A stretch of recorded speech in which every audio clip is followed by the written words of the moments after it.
ಗದಗ ಜಿಲ್ಲೆಯ ಲಕ್ಷ್ಮೇಶ್ವರ ತಾಲೂಕಿನ ಶಿಗ್ಲಿ ಗ್ರಾಮದಲ್ಲಿ ಶ್ರೀಮತಿ ನಿರ್ಮಲಾದೇವಿ ವೀರಣ್ಣ ಪವಾಡದ್ ಇವರ ಮನೆಯಲ್ಲಿ ಯುಗಾದಿ ಹಬ್ಬದ ಆಚರಣೆ ಮಾಡಲಾಯಿತು. ಈ ಸಂದರ್ಭದಲ್ಲಿ ಶ್ರೀ ವೀರಣ್ಣ ಹಾಲಪ್ಪ ಪವಾಡದ್ ಅವರು ಮಾತನಾಡಿ, ಚೈತ್ರ ಪದವಿ ಸಮೃದ್ಧ ಹಸಿರು ಚಿಗುರು, ಕೋಗಿಲಿಯ ಗಾನ, ಮಾವು ಬೇವು ಮಲ್ಲಿಗೆಯ ಗಮಲುಗಳನ್ನು ಧ್ವನಿಸುತ್ತದೆ. ಅಬ್ಬಾ, ಸಮಗ್ರ ನಿಸರ್ಗ ಸೌಂದರ್ಯದ ಗುಟ್ಟೆ ನಮ್ಮೆದರು ಆವಿರ್ಭವಿಸುತ್ತದೆ. ಮನದಂಗಳದಲ್ಲಿ ಹೊಸ ತರಂಗಗಳು ಪಲ್ಲವಿ ಪಂಕ್ತಿಗಳಾಗಿ ಹಾದು ಹೋಗುತ್ತದೆ. ಒಟ್ಟಾರೆ ಚೈತ್ರ ಮಾಸಕ್ಕೆ ವಸುಮತಿ ವೈಭವ ತೊಡಿಸುವ ಬಣ್ಣದ ಮೇಳವನ್ನು ಕವಿಮನ ಎಷ್ಟು ವರ್ಣಿಸಿದರೂ ಅದು ಕಡಿಮೆಯೇ. ಯುಗಾದಿ ಹಿಂದೂ ಪಂಚಾಂಗದ ಪ್ರಕಾರ ಇದು ಹೊಸ ವರ್ಷ ಆರಂಭದ ಪ್ರಥಮ ದಿನ.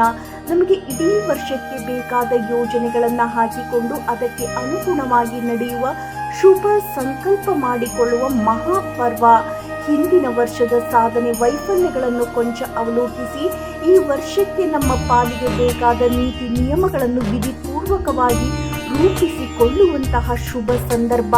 ಯುಗಾದಿಯ ಚಂದ್ರಮಾನ ಪದ್ಧತಿಯ ಹೊಸ ವರ್ಷದ ಮೊದಲ ದಿನ ವರ್ಷದ ಫಸಲು ಕೈಗೆ ಬಂದು ಆಗ ತಾನೇ ಸುಗ್ಗಿ ಮುಗಿದು ಹಿಗ್ಗಿನ ಬುಗ್ಗಿಯಾಗಿರುವ ಜನರಿಗೆ ಉಂಡಿದ್ದೇ ಉಗಾದಿ.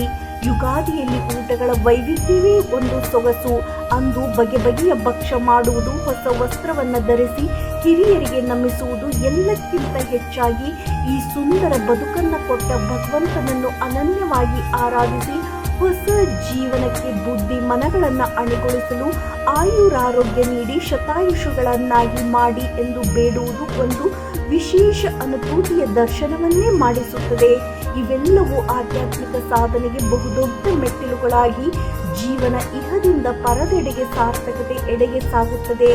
ಶ್ರೀಮತಿ ನಿರ್ಮಲಾದೇವಿ ವೀರಣ್ಣ ಪವಾಡದ್, ಶ್ರೀಮತಿ ಲಾವಣ್ಯ ಅನ್ನದಾನೇಶ್ವರ ಪವಾಡದ್, ಶ್ರೀಮತಿ ಲಕ್ಷ್ಮೀ ವೀರ ಸೋಮೇಶ್ವರ ಪವಾಡದ್, ಶಿವಯೋಗರಾಜ ವಿಜಯ ವೀಣಾ ನಮ್ರತಾ ಉಪಸ್ಥಿತರಿದ್ದರು.